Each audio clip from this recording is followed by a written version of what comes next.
Are we sleeping on Ian Anderson as a potential big improvement for the Atlanta Braves rotation this year and somebody that could bounce back and be a really big lift for them? And we get some comments from Ronald Acuńa Jr. himself. Some good, maybe a little bit disappointing as well. We'll discuss all that on today's Mailbag episode of Locked On Braves. So let's get into it.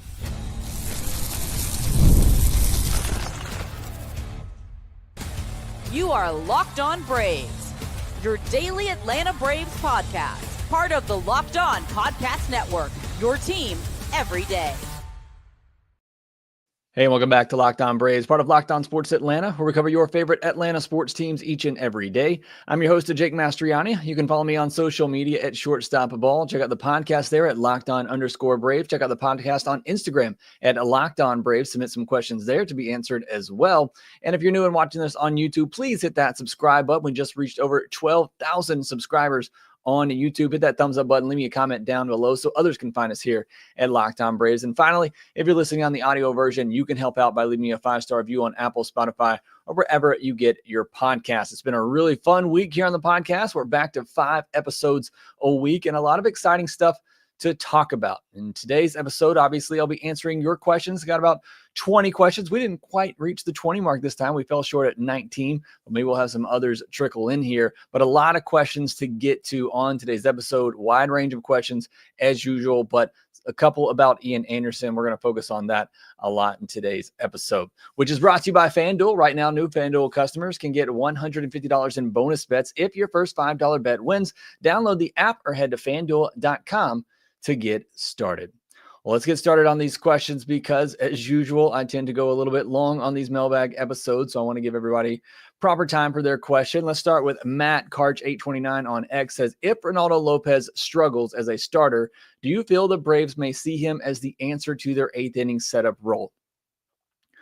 Okay, there's 2 questions to this. One, if Lopez were to struggle, I feel pretty confident that he could fall back into an 8th inning setup role.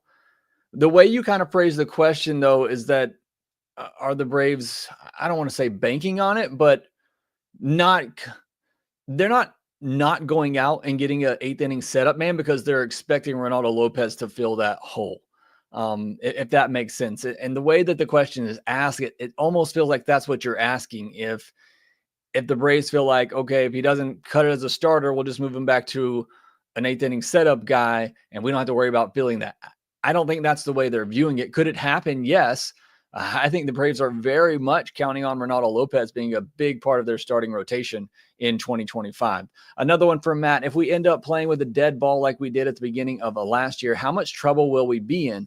Feels like everyone is just assuming our offense will be back to normal. Hopefully our new hitting coach will emphasize other ways to score. I hope so too. Look, this has been my criticism and frustration with this Braves offense for a long time now. Really through this run and through Alex Anthopoulos came over and they really started building this mentality on power. And look, hitting home runs, I say it all the time, hitting home runs is the best way to score. But when you have an environment like you had at the beginning of last year, and for a lot of last year too, where those home runs just aren't coming, you've got to be able to score in different ways. You can't be so dependent on the home run ball that if that's taken away from you with a dead baseball, or just because baseballs aren't traveling as much until the weather heats up, or you're in a postseason series where you're facing really good pitchers that don't give up a lot of home runs, and you got to take advantage when you get guys on base and score in different ways. You have to be able to do that. So look, we don't know. Nobody knows what the offensive environment is going to be like year to year. Baseball just changes it and doesn't tell anybody.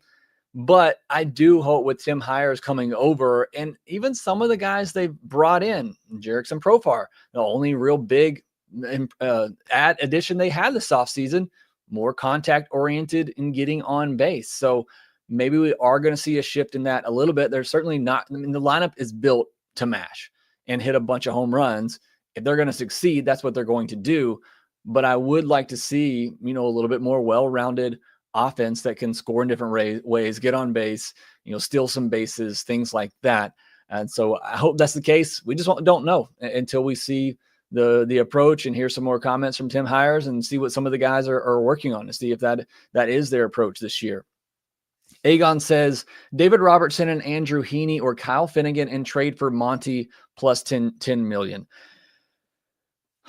I think Robertson and Finnegan are pretty equal. I'd like either one of them. I've been tooting the horn for David Robertson just because he's a veteran, been there, done that. His numbers are still amazing. But I think both of those guys are capable of being right-handed setup men. I think both of them could close too. Finnegan's done that as well, did it last year for the Nationals, but I trust Robertson a little bit more. And then it comes down to Heaney or Montgomery. I'm buying into Jordan Montgomery bouncing back this year. So I think I would take the Finnegan and Monty trade, assuming the Braves are able to get $10 million from the Diamondbacks in that. I think Robertson and Heaney is more likely. I think both of those are fine. I'd be happy with either one of those, but I think I'd rather prefer what I think is going to be the better starter in Jordan Montgomery. Sethan says, was there ever a reason why Sal Fasano was fired or left? That one always kind of surprised me a little bit. Only thing I could imagine is that the Braves wanted to give him an opportunity to get a chance, to be more than, a catching coach, essentially what he was with the Braves, or that is what he was with the Braves. And he got that in Anaheim. So again, from what I understand, and everybody there, they loved Sal Fasano, and that one was a little bit curious to me. I can understand the firing of Kevin Seitzer and the hitting coaches, even though I'd have been fine if they came back. I don't think they just forgot how to coach in 1 year. But the Sal Fasano one was the one that really surprised me. But it may have been just a decision where, hey, you might be blocked here for a while. Do you want to get an opportunity to go somewhere else? And he did that in Anaheim. So that's the only reason I can see for letting Sal Fasano go, who, again, everybody that I heard from in the organization and everything you see was a great coach and did a great job with the catchers. Coach Gordon Bombay just turned baseball mode on. What's our likely a lineup, rotation, a bullpen setup? Also, if Holmes is starting, who is our long man? So if Holmes is in the rotation, it's likely going to be Ian Anderson once Spencer Strider comes back. I talked a lot the other day about possibly starting the season with Davis Daniel or Dylan Dodd at the back of the bullpen to give you another long reliever. So they certainly have, the options of doing that if they wanted to, but because Ian Anderson and Grant Holmes are both out of options, whenever Spencer Strider comes back, I imagine whoever doesn't hold down the spot there, and if they don't go to a 6-man rotation, would go back into the bullpen as a long reliever. And Anderson PR as well can go multiple innings. The Rule 5 draft pick that they had, he's capable of going multiple innings, so he could be that guy as well. Baltimore Braves fan, what do you think Ian Anderson's arsenal will look like after coming back from injury?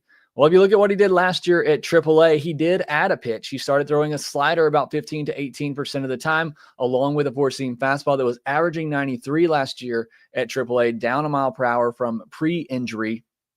Still throwing that changeup, which is his best pitch, and mixing in the curveball as well. So it is a little bit different of a pitch mix for Ian Anderson coming back from Tommy John surgery, adding in that slider, which I think could be a big thing for him. And so hopefully that is, and hopefully it helps him keep hitters off that fastball that just got absolutely crushed in 2022 before his demotion. And now if it is down a mile per hour, it's just going to make it even worse. So hopefully that slider does become a difference maker for him. The curveball for me has just never been a really useful pitch for him. But I think if that slider can really be another pitch that he can use, a third pitch out off the fastball and the changeup, it could be a really good thing for Ian Anderson. PJ's Braves, if you had to trade one of our pitching prospects in order to get a starting pitcher that can provide immediate benefit to the team, who would you trade? Let's assume it's not a 1-year rental like Cease or King, but maybe 2 to 3 years of control. Obviously, it would depend on the level of pitcher that you're trading for, but anytime you're getting a pitcher with 2 to 3 years of control, and assuming it's at least a mid-rotation level type of starting pitcher, I kind of touched on this when I went over my top 5 prospect rankings 2 Mondays ago. I'm kind of down on Hurston Waldrop at the moment. I still think the ceiling is high, and we got a question about Waldrop here in a minute, so I won't go too deep on this, but if you look at there's a clear top 3 prospects for me in the Braves system, and AJ Smith-Shawver, Drake Baldwin, and Hurston Waldrop. And of those 3, Waldrop is the one that I'd be more okay with moving right now, even though I do still think the ceiling is very high and the floor is very high. I'm less confident in him reaching that ceiling as I was when the Braves drafted him, because we just have not seen much improvement at all with the command and the control. And it's something that he struggled with throughout his collegiate career and now into his professional career. It's not to say that it won't ever happen. I'm just starting to grow weary that it will happen. So Waldrop would be the one that I would trade if I were the Braves. All right, several more questions to get to, including some more on Hurston Waldrop and on Ian Anderson. We'll get into those questions here next.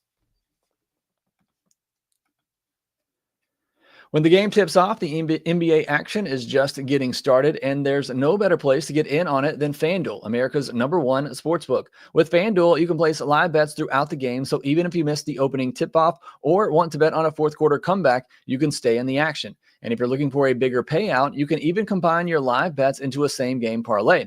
Right now, new FanDuel customers can get $150 in bonus bets if your first $5 bet wins. Just visit FanDuel.com to join today. That's FanDuel.com for your shot at $150 in bonus bets. And as spring training gets underway, you can take a look at FanDuel.com and the World Series odds. The Dodgers still heavy favorites at plus 240, with the Braves the third best odds at plus 900. They got awards over there as well, where Aaron Judge is the favorite, right ahead of Bobby Witt for the AL MVP. In the National League, Shohei Ohtani the favorite at plus 155, and Juan Soto behind him. So you can check all that over at FanDuel.com. Also, make sure you visit FanDuel.com/play-safe for tools and resources to help you stay in control of the way that you play. Make every moment more with FanDuel, the official sports betting partner of the NBA.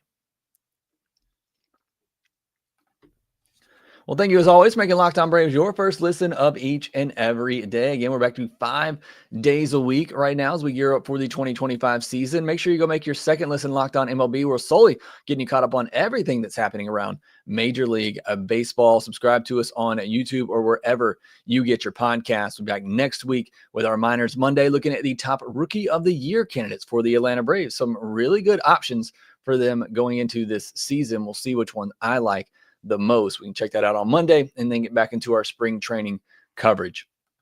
Well, let's jump back into the questions here. 10-Day IL says, off-topic question, whatever happened to Fulte? Kind of seems like he and Teheran fell off the face of the earth.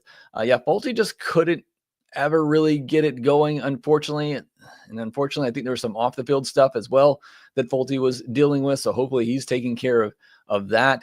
Teheran, he had a great career. I wouldn't say he necessarily fell off. I mean, he started out so young that I guess maybe he fell off a little bit in his early 30s, and you expect him to pitch maybe a little bit later than that. But I think Julio Teheran had a fantastic career, and certainly a good career with the Atlanta Braves. I think he was a little bit underrated with what he did for the Atlanta Braves. So I don't see Julio Teheran as falling off. Fulte certainly.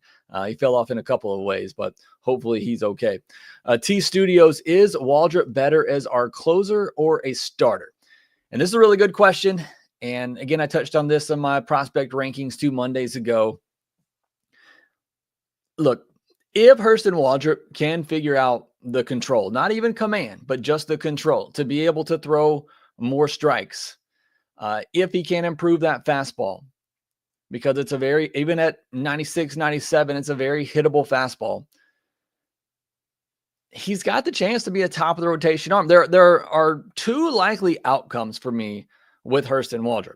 He's either a number 1 or number 2 starter, or he is a really good closer. I mean, those are the floors for Hurston Waldrop. So I do really like him. I guess there is the chance that he just never throws enough strikes to be a major league pitcher. And that's a scenario too. But for me, there's really only 2 possible outcomes. He's either a top of the rotation arm, or he's a really good closer, at the very least, a really good bullpen arm, as a 7th, 8th inning setup man. Again, you always want the starter. Those are just harder to come by, especially if you're talking about somebody who could be a top of the rotation. The splitter is that good of a pitch. If he can just find something else to pair with that, if he can improve the fastball and improve the command of it and improve the slider, you always want that top of the rotation arm. And that's why the Braves are going to continue to give him that chance. But if it doesn't look like it's going to work out, I think the second half of this season, you see what you got as a bullpen arm. And maybe that's an option, and maybe the Braves are looking at that. Yeah, more so than the first question we started with was Ronaldo Lopez. And if the Braves are considering him a possibility to fill that 8th inning role at some point in the year, if he falters, I think maybe even more than that, they could be looking at Hurston Waldrop, who is somebody that could step in and be a 7th inning setup man late in the year if he falters as a starter at the minor league level. So again, I think he has some very high outcomes, does Hurston Waldrop. You never really want to give up on a guy that can be a top of the rotation starter. And even if you move him to the bullpen, it doesn't mean you're giving up on him as a starter. We have seen multiple instances of guys who started in the bullpen and then were able to go back into the rotation, who I just talked about, Ronaldo Lopez, although he started as the starter, went to the bullpen and came back. But, even Spencer Strider or Max Fried, we've seen it. We've seen guys who, kind of got their feet wet at the big league level as relievers and felt more comfortable at that level, and they grew into starters. So again, what is he better at? He's better as a top of the rotation starter if he can figure it out.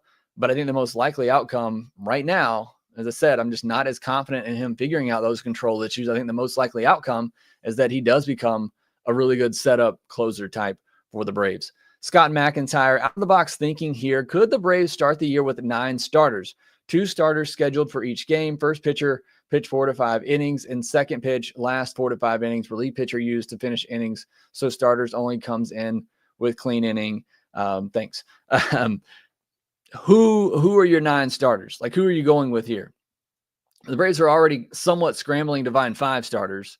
I get kind of what you're saying, and that you're using a piggyback option. So maybe you start Chris Sale, he goes 4 or 5 innings, and then AJ Smith-Shawver backs him up, and then the next day you start Spencer Schwellenbach, he goes 4 or 5 innings, and then Bryce Elder backs him up. Like, I don't understand how we're going to get to 9 guys that you can trust to give you 4 or 5 innings a game. I don't know that the Braves have enough starters that I would trust to do that. I'd love to see them go to a 6-man rotation at some point in the year. Let's say Grant Holmes and Ian Anderson are looking really good to start the season. Spencer Strider comes back. Go to a 6-man rotation while you can and ride those guys while they're throwing well. I'd rather see them do that than try to do this piggybacking in order to limit innings and keep guys fresh. I think the best way they can do that is to go to a 6-man rotation at times during the season. Hayden Harris, have we talked enough about how much of an X factor Ian Anderson can be? So we finally get to the title question of today's podcast. And Hayden, I know you're an everydayer. This will now be the 3rd day in a row we've talked about Ian Anderson. So I think at least on here, we're talking about him. Although to your point, I don't know that we've necessarily, or I haven't referred to him as being an X factor. Now, certainly he has the experience. He has the pedigree. I mean, this is a guy that has come up, was really good for a couple of years, was dynamite in the postseason. So I know it's been a while, but he has the experience of being a really good starting pitcher at the big league level. So if he can figure it out and he can figure out how to limit the walks, and that slider becomes a 3rd option for him outside of the fastball and changeup. And again, I know he'll still mix in the curveball. I just think it's a wasted pitch for him. Then yeah, there could be an X factor potential for Ian Anderson. I wouldn't bet on it. Not that I'm a betting man, but I'm not expecting it. When I do my X Factors podcast, I'm sure we'll do something like that later in spring training. He's not somebody I'm really going to be looking at, but there are a lot of people that are talking about Grant Holmes being the favorite and him kind of being that X factor. So to your point, Hayden, I do think people are kind of sleeping on Ian Anderson in that regard a little bit, considering he's a guy who has done it at the major league level and done it, in the World Series where he threw 5 no-hit innings. So he's shown that he can be that type of pitcher. So we shouldn't discredit what he could potentially do. It's just, it's been a while. And the last time we did see him at the major league level, it was pretty rough and he got demoted. So I don't think it's likely. I'm not necessarily counting on it. He's not going to be somebody I'm looking at as an X factor, but it's certainly possible because we've seen him do it before. And like I said, if he can make those changes, make those adjustments, it's in there.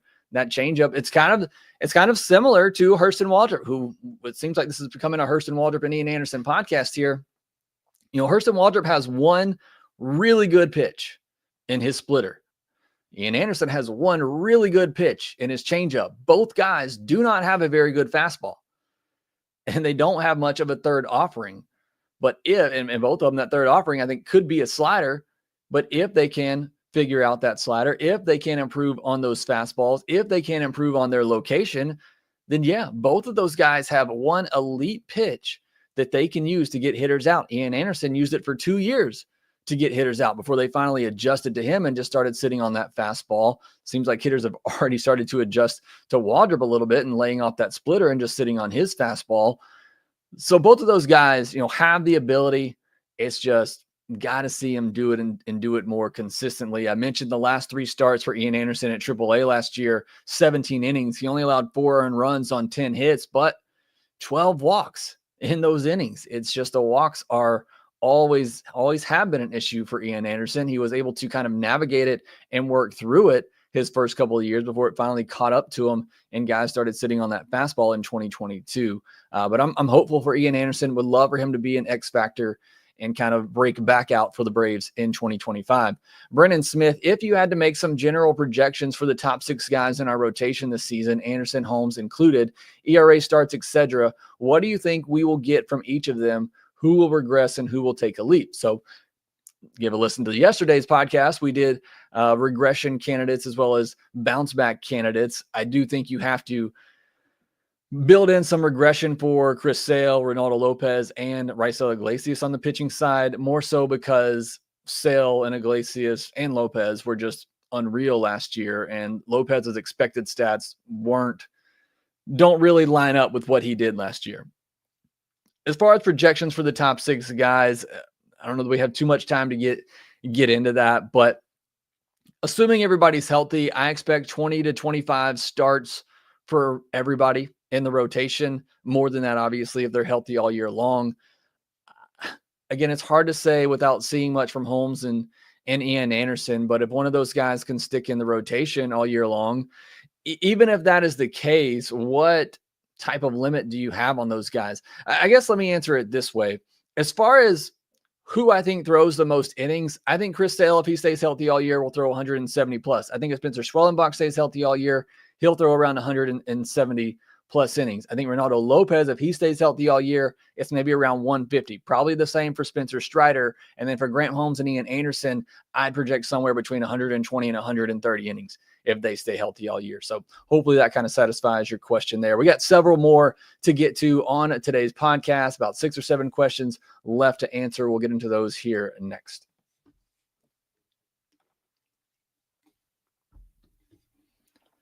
All right, let's jump right back into the questions here as we do have several more to get to. The next one comes from a KO Slice 404. What is the level of play you're expecting from Nacho Alavarez this season with the shortstop depth the way it is? It seems inevitable that Nacho will be called up at some point this season. Do you think he's ready for that? Obviously, the short sample size we got from Nacho last year was not great. He looked nothing like the hitter we saw at the minor league level. But I think he'll come back at AAA, and I think he'll be the hitter that he's been. My issue with Nacho, really, and I've been a big Nacho supporter for a while, is that at the end of the last 2 seasons, he's been a little banged up, missed some time, and he seemed to slow down.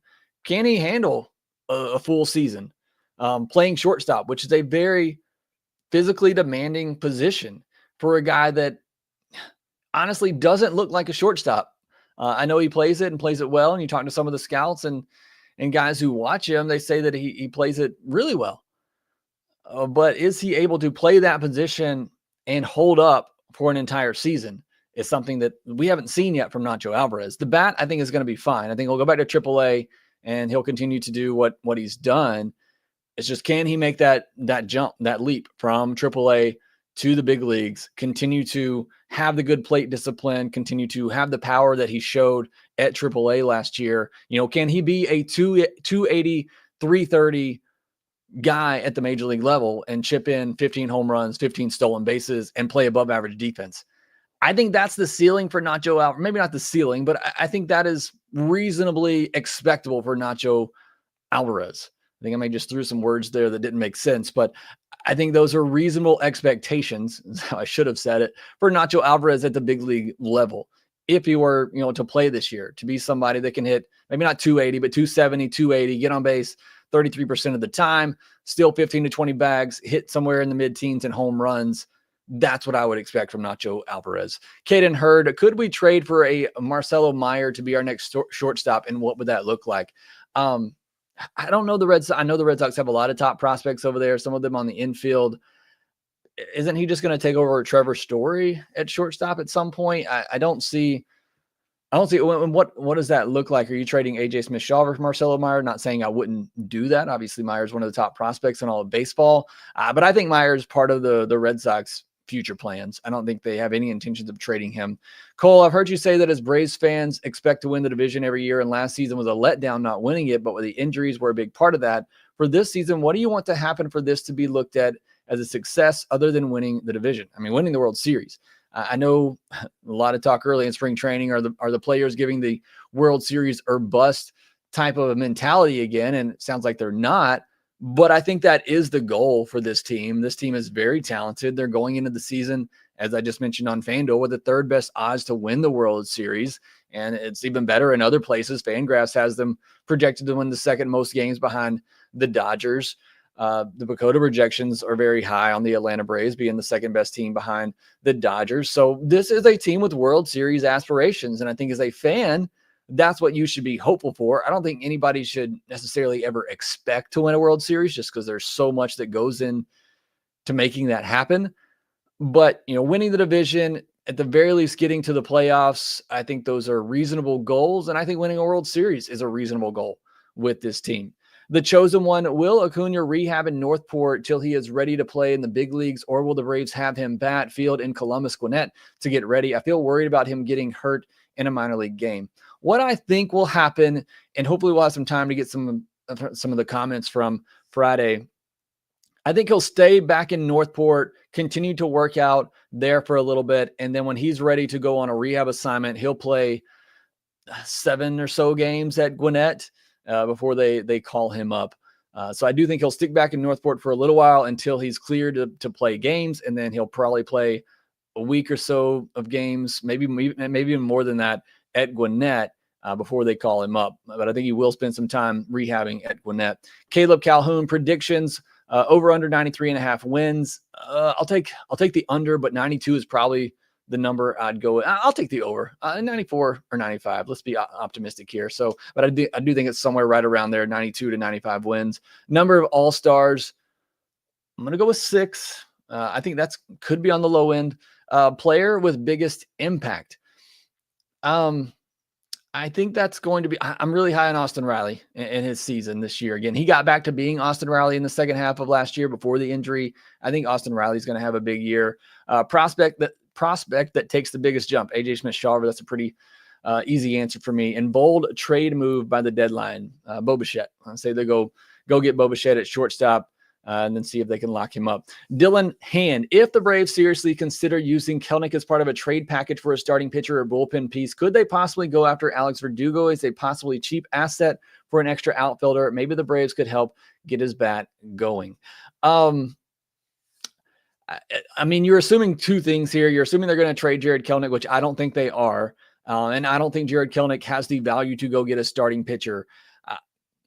The Cardinals don't need a Jared Kelenic, but if you were thinking about trading for the pitcher of a level of an Eric Fetty, somebody that's a back of the rotation arm, and maybe you wanted to trade Jared Kelenic to a team that's looking for, a young, controllable outfielder that has some upside, maybe there's a possibility there to trade for, but Fetty's even a rental. I don't even know that I would necessarily do that, but I just don't think Jared Kelenic getting traded. You need him to start the season. But I guess to your point, if they did that, would they then go and sign an Alex Verdugo? I don't think so. I think they would just hang on to Jared Kelenic. Wriggler2 says, what do you predict the Braves record to be to finish out April with the schedule and some players not being rushed back? Sorry, I didn't take a look at this one ahead of time to see exactly how many games that is. This team is known for getting off to some slow starts, and the baseball just doesn't travel as well early in the season until the weather heats up. And as we've discussed earlier, we know this Braves offense is built on home runs. So it would not surprise me if they got off to a slow start, without Strider, without Acuña, with the baseballs not traveling as much, with this team, having a propensity of getting off to slow starts. And, as long as they can kind of maintain a near 500 record through the first month of the season, the few games in March they have, and then through the month of April, I think they'll be okay. But I honestly didn't give this one look ahead of time to give it much thought. I'll try to answer it for you offline and give you a better answer than that. But I did want to get to some of the news of the day because we got a comments from Ronald Acuńa Jr. himself speaking in English. And look, we should never shame or judge international players who don't come over and immediately learn to speak English. Look, I took 2 semesters of Spanish in college, took another semester of it in high school. I can't speak a lick of Spanish. It's not that easy to just learn another language, but it does make him more personable and just that. And I know he's done some other interviews in English to some degree, but I thought it was great. He was funny. And so it just gives you a more personable side of Ronald Acuña that we just don't get to see. I mean, he's always laughing and cutting up in the dugout. We just don't know what he's saying. And so it was really cool to me to see him have an interview like that, to cut up and laugh, made a joke about Franco, so to see just that more personable side of Ronald that I don't think we get to see a lot. But his comments, he said he's about 90 to 95% healthy, which is great. That's great to hear. And he said he's ready to play whenever they tell him to. And that's the mentality of Ronald. He's ready to go. Just tell him when, and he'll be there. The Braves are going to have to hold him back a little bit. And he did say himself that he probably needs to take it a little bit slow on the stolen bases and allow Riley and other guys to just hit him in, which is a lot easier. So I do think he'll probably run a little bit less. How less often, I don't know. But he did say the knee feels better on this one than the right one did when he was coming back from injuring the right knee. AA did throw some cold water on some of these positive statements saying that Acuña won't play in spring training. I talked about that the other day. Could we potentially see Ronald get a couple of at-bats in spring training? It sounds like that won't be the case, but he might get some at-bats as a DH on some backfield games. We better get some video of that if that happens. Grant, or whoever's there at spring training right now, or when that happens, I'm looking at you. But no timetable on his ETA until we get to the end of spring training. But just based on that timeline, I think the end of April, early May, as the question earlier, I think he probably stays back in Northport after spring training, continues to work out there, goes to Gwinnett, and maybe rehabs there, have some rehab games there for a week or so. It'd probably be a slow rehab where, he gets 2 at-bats one game, he sits out the next day, he DHs a game, plays in the field, until we see him kind of ramp up to playing a full 9 innings in the field on back-to-back days, then we'll know Ronald is ready. But I still think late April, most likely early May, is when we would see the return over Ronald. A little bit of news. Eli White is going to primarily be used as an infielder in spring training. This is to increase his chances of making the opening day roster. It essentially makes him I don't say better version of Luke Williams, because I don't think there's much difference between the two, but Luke Williams is so valuable because he can play infield and outfield. If you do that for Eli White, who I think is a little bit, has a little bit better speed, although I think both guys can fit that pinch runner role, then I do think it gives Eli White a little bit better chance of making the roster. I'll be curious to see, do they put him on the left side of the infield? We know he can somewhat handle second base if needed, but do they try him on the left side of the infield? So a little bit of news update there about the possible bench options for the Atlanta Braves. All right, that will do it for this episode of Locked On Braves. Thanks so much for joining me here live. PJ's Braves late to the party, but thanks for joining. Braves NO. Lav ISAA should move him for a reliever like he did for Joe Jimenez. Possibly. Again, I just don't know what the value is of a Jared Kelnick. Hattie May, Sethan in here, BC, Chris Hester. I do think that Anderson could develop into a great high leverage pitcher. We'll see. Again, it all just comes down to command, but if I'm saying the same things for Hurston Waldrop, that I think he could turn into a good reliever because he has one elite pitch, then I think it's fair to say the same thing about Ian Anderson. But thank you all for joining on today's episode of Locked On Braves. Follow us on social media at shortstopball, at @LockedOn_Braves. Go follow us over on Instagram, trying to build up our follower count over there to get things going for the season. Subscribe on the YouTube if you haven't already. Hit that thumbs up button, leave me a comment down below, and make sure that you rate, review, and subscribe to the Locked On Braves podcast wherever you get your podcasts. We'll talk to you next time.